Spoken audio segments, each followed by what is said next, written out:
नमस्कार दर्शक बंधु मु आकाश आपण मानको स्वागत करुच्ची आज आउ एक नुआ भिडियो रे। तो आपण मानकर बहुत सारा कमेंट थिला जे जदि आपण मानकर घरर जेकोसी जमीर पट्टा आपण मानकर पूर्व पुरुष जेमिति कि आपण मानकर बापांक नाम रे हेउ बा जेजे बापांक नाम रे अछि ताले से जमी गुडी को आपण माने केमिति निज नाम रे जाके ट्रांसफर करिवे बा ओनरशिप केमिति चेंज करिवे। कारण देखंतु वर्तमान राज्य सरकार तरफ बा केंद्र सरकार तरफ गोटे नुआ नियम आसी जो माने भी पीएम किसान योजनार हिताधिकारी रही तो से पीएम किसान योजनार टंका पाइबा हेले फार्मा रजिस्ट्रेशन करबा पड़िबो। एवं जो फार्मा रजिस्ट्रेशन वर्तमान आपण मानकर चली तो से आपण माने देखुथिबे जते बेले आपण माने फार्मा रजिस्ट्रेशन करूचंती तो से समय आपण मानकर निज नाम रे जदि जमी नहीं ताले से क्षेत्र रे आपण मानकर फार्मा रजिस्ट्रेशन हेई पारु नहीं।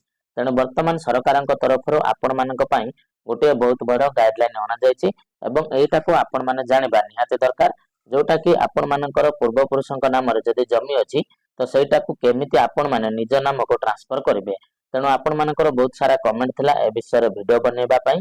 तेणु आपण मानक पई आज किछि इंपोर्टेंट अपडेट जाकि नै आसीछि एवं आशा करूछि वीडियोटी आपण मानक निहाती इन्फॉर्मेटिव लागिबो। ता पूर्व आपण माने वीडियोटी को जमार भी स्किप करबे नहीं कारण देखंतु जो इन्फॉर्मेशन मु आज आपण मानक देबा पई जाउछि पूरा लाइव प्रूफ सहित मु नोटिस मध्ये आपण मानक देखेबी एवं केउ केउ प्रोसेस रे आपण माने निजर जहाकी उत्तराधिकारी प्रमाण पत्र पाई परिबे बा आपण मानकर जो पूर्व पुरुषक नाम रे जमी अछि तो सेही जमीटी को आपण माने केमिति निज नाम को ट्रांसफर करि परिबे।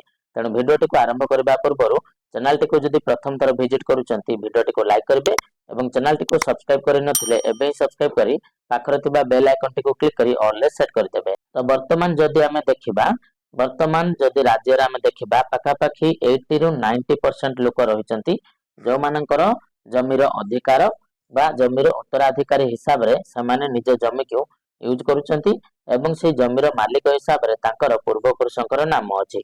तेणु से क्षेत्र रे आपण मानकु केमिति जाकि निजर नाम को परिवर्तन करबा को पड़िबो बा ओनरशिप चेंज करबा को पड़िबो ता पई जानिथिबे जोटी आपण मानकर गोटे एग्जांपल देखि म आपण मानकु बुझौछि। देखंतु जदि आपणकर एठी जेजे बापा रहिले एवं तांकर दुईटी पुओ एवं सेही दुईटी पुओंकर मध्य वर्तमान जो पुओ माने रहिचंती तो एठी आपण मानकर पूर्व पुरुषंकर गुटिए जमी को वर्तमान चारि भाग रे विभक्त करबा को पड़िबो।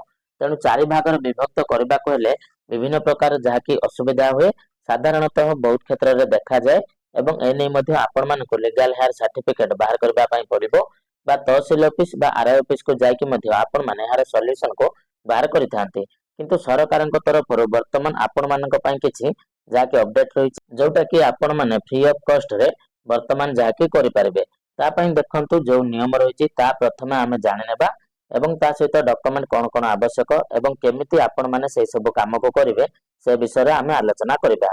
तो एटा देखंतु म आपण मानक गोटे न्यूज पेपर देखौछि जोटा आपण मानकर 19 फेब्रुआरी रो देखंतु एटी पेपर रे मेंशन हेतिला जे 10 वर्ष पर संशोधन हेबा को जाउछि जमी पट्टा रहिबो असली मालिकक नाम एवं 10 वर्ष पर संशोधन हेबो जमी पट्टा पूर्व सरकार मध्य पट्टा अपडेट करबा को उद्यम करथिले हेले तहसीलदारंकर मानसिकता कामर चाप और मानव संबल अभाव जोगो या संभवपर होई पारि नथिला।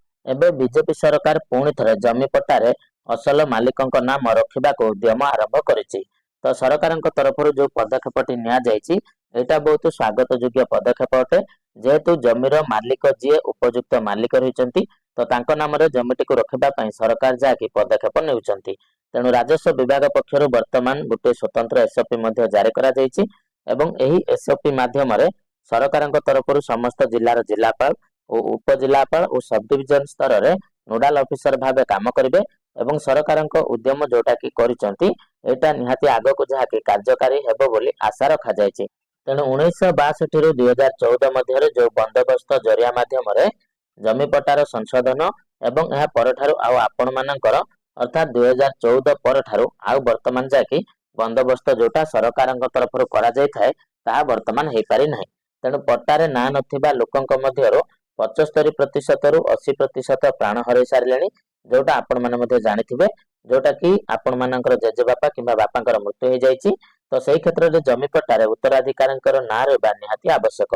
तेणु एही कामटी करबार उद्देश्य होछि बैंक ऋण कृषि बीमा और सरकारी सहायता पई सठिक जमी पट्टा जरूरी होइथाय। ତେଣୁ ରାଜ୍ୟରେ ବର୍ତ୍ତମାନ ଯଦି ଆମେ ଦେଖିବା 1,93,77,376ଟି ଜମିପଟା ରହିଛି, ଯେଉଁଥିରେ 3,95,42,881 ଜଣ ଲୋକଙ୍କର ନାମ ରେକର୍ଡରେ ରହିଛି। ତେଣୁ ବର୍ତ୍ତମାନ 4 ବର୍ଷରେ ଯୋଉଟା କି ବର୍ତ୍ତମାନ ଲକ୍ଷ୍ୟ ରଖାଯାଇଛି ସରକାରଙ୍କ ତରଫରୁ 4,12,000 ଲୋକଙ୍କର ଜମିପଟା ଅପଡେଟ ହେଇପାରିଛି। ତେଣୁ ବର୍ତ୍ତମାନ ଯୋଉଟା କି ମୁଖ୍ୟ କଥା ରହିଛି ଯେ ସରକାର ବର୍ତ୍ତମାନ କେମିତି ସମସ୍ତ ଲୋକଙ୍କୁ ବା ଯୋଉମାନେ ଜମିର ମାଲିକ ରହିଛନ୍ତି ବା ଉତ୍ତରାଧିକାରୀ ରହିଛନ୍ତି ତ ସେମାନଙ୍କୁ କେମିତି ଚିହ୍ନଟ କରିବେ।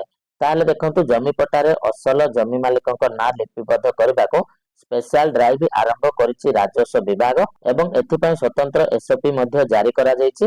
ତେଣୁ ତହସିଲ ପ୍ରଶାସନ ଗାଁ ଗାଁ ବୁଲି ଏ ବାବଦରେ ଲୋକଙ୍କୁ ସଚେତନ କରିବେ ଏବଂ ସ୍ୱତନ୍ତ୍ର କ୍ୟାମ୍ପ କରି ପଟ୍ଟାରେ ଥିବା ଲୋକଙ୍କର ଉତ୍ତରାଧିକାରୀ ନାମ ଲିପିବଦ୍ଧ କରିବେ। ଯଦି ଉତ୍ତରାଧିକାରୀ ମାନେ ଆପେକ୍ଷ ବୁଝାମଣାରେ ଜମି ଭାଗ କରିବାକୁ ଚାହୁଁଥିବେ ତାହେଲେ ସେ କ୍ଷେତ୍ରରେ ଦେଖନ୍ତୁ ତହସିଲଦାର କାର୍ଯ୍ୟାଳୟରେ କରିପାରିବେ, ନହେଲେ ଆପଣ ମାନଙ୍କୁ ଯାହାକି ଏଥିରେ ତହସିଲ ଅଫିସ ଯିବା ପାଇଁ ପଡିବ। ତା ସହିତ ଆଉ ଗୋଟିଏ ବଡ କଥା ଯୋଉଟା କି ରହିଛି ଉତ୍ତରାଧିକାରୀଙ୍କ ନାଁ ଲିପିବଦ୍ଧ କଲା ବେଳେ ଯେପରି କୌଣସି ମହିଳା ଉତ୍ତରାଧିକାରୀ ମାନେ ବାଦ ନ ପଡନ୍ତି ସେଥିପ୍ରତି ମଧ୍ୟ ସରକାର ଗୁରୁତ୍ୱ ଦେବେ ବୋଲି ସୂଚନା ରହିଛି। ଏହା ସହିତ ଗୋଟିଏ ନୋଟିସ ମଧ୍ୟ ମୁଁ ଆପଣ ମାନଙ୍କୁ ଦେଖାଉଛି ଯେ କେଉଁ କେଉଁ ଡକ୍ୟୁମେଣ୍ଟସ ଆବଶ୍ୟକ ହେଇଥାଏ ଏବଂ କେମିତି ଆପଣ ମାନଙ୍କର ଏହି ପ୍ରୋସେସ ହେବ। ତ ବର୍ତ୍ତମାନ ଦେଖନ୍ତୁ ଗୋଟିଏ ନୋଟିସ ଯାକି ଆମର ପ୍ରତ୍ୟେକ ତହସିଲ ଅଫିସ ବା ଗ୍ରାମାଞ୍ଚଳରେ ଏଟା ଦିଆଯାଉଛି, ଯେହେତୁ ଦ୍ୱାରା ସମସ୍ତ ଜନସାଧାରଣଙ୍କୁ ଜଣାଇ ଦିଆଯାଉଛି କି ରାଜ୍ୟ ସରକାର ଚିଠି ନମ୍ବର 65625 R&DM 18/2/2025 ଯୋଉଟା କି ଘୋଷଣା କରାଯାଇଥିଲା। ତେଣୁ ମୃତ ବ୍ୟକ୍ତିଙ୍କ ନାମରେ ଥିବା ରେକର୍ଡ ବା ପଟ୍ଟା ନ ରହି ତାଙ୍କର ଉତ୍ତରାଧିକାରୀ ମାନଙ୍କ ନାମରେ ରେକର୍ଡ ସଂଶୋଧନ କରାଯିବ, ଯାହା ଦ୍ୱାରା କି ସରକାରୀ ଯୋଜନା ଗୁଡିକର ସମସ୍ତ ସୁବିଧା ସିଧାସଳଖ ଉପଭୋଗ କରିପାରିବେ। ତେଣୁ ଆପଣ ମାନେ ମୃତ ଖାତାଧିକାରୀଙ୍କ ଉତ୍ତରାଧିକାରୀ ମାନଙ୍କର ଆଧାର କାର୍ଡ ସଂଗ୍ରହ କରି ନିଜ ନିଜର ଗ୍ରାମରେ ହେବାକୁ ଥିବା କ୍ୟାମ୍ପ କିମ୍ବା ନିଜ ରାଜସ୍ୱ ନିରୀକ୍ଷକଙ୍କ କାର୍ଯ୍ୟାଳୟରେ ଦାଖଲ କରିବାକୁ ପଡିବ। ଦେଖନ୍ତୁ କଣ କୁହାଗଲା ନା ଯଦି ଆପଣ ମାନଙ୍କର କୌଣସି ବି ପୂର୍ବପୁରୁଷଙ୍କ ନାମରେ ଜମି ଅଛି ତାହେଲେ ଉତ୍ତରାଧିକାରୀ ସାର୍ଟିଫିକେଟ ଆପଣ ମାନେ ବାହାର କରିବା ପୂର୍ବରୁ ଆପଣ ମାନଙ୍କୁ କଣ କଣ ଡକ୍ୟୁମେଣ୍ଟ ଆବଶ୍ୟକ ଦେଖନ୍ତୁ ନା ଡକ୍ୟୁମେଣ୍ଟ ହିସାବରେ ଆପଣ ମାନଙ୍କର ରହିବ ସମସ୍ତ ପଟ୍ଟାର ନକଲ ଏବଂ ଉତ୍ତରାଧିକାରୀ ମାନଙ୍କର ନାମ ଏବଂ ଆଧାର କାର୍ଡର ଜେରକ୍ସ ବା ନକଲ କପି, ଅର୍ଥାତ ଯେଉଁମାନେ ତାଙ୍କର ରହିଛନ୍ତି ଯଦି ଆପଣଙ୍କ ଜେଜେବାପାଙ୍କ ନାମରେ ଜମି ଅଛି ତାହେଲେ ତାଙ୍କ ପୁଅଙ୍କର ଅର୍ଥାତ ଆପଣଙ୍କ ବାପାଙ୍କର ଏବଂ ଆପଣ ମାନେ ଯୋଉମାନେ ବି ଉତ୍ତରାଧିକାରୀ ରହିବେ ତ ସମସ୍ତଙ୍କର ଆଧାର କାର୍ଡ ଦରକାର। ତା ସହିତ ଉତ୍ତରାଧିକାରୀ ପ୍ରମାଣପତ୍ର ଏବଂ ମୃତ ପ୍ରମାଣପତ୍ର ଯଦି ଥାଏ ତାର ନକଲ ମଧ୍ୟ ଆପଣ ମାନଙ୍କର ଦରକାର ପଡିବ। ଏବଂ ଆପଣ ମାନେ ଏଟା କେମିତି କରିବେ ବହୁତ ସାରା ଆପଣ ମାନେ ୟୁଟ୍ୟୁବ ରେ ମଧ୍ୟ ଦେଖିଥିବେ ଲିଗାଲ ହେୟାର ବାହାର କରିବାର। ତ ସବୁଠାରୁ ବଡ କଥା ହେଲା ଆପଣ ମାନଙ୍କର RI ଙ୍କ କାର୍ଯ୍ୟାଳୟରେ ଆପଣ ମାନଙ୍କୁ ଯୋଗାଯୋଗ କରିବାକୁ ପଡିବ।